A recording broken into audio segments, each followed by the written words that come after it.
अत्यंत दुर्दैवी आहे की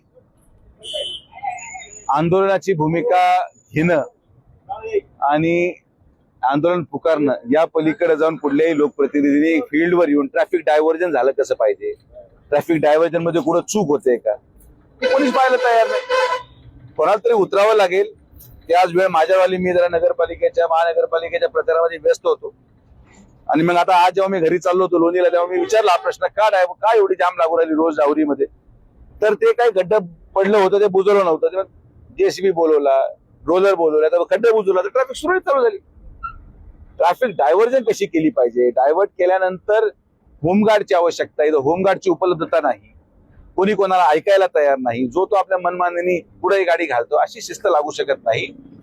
आता मी त्यांना सांगितलं 2 दिवसामध्ये होमगार्डचा शोध घ्यायला.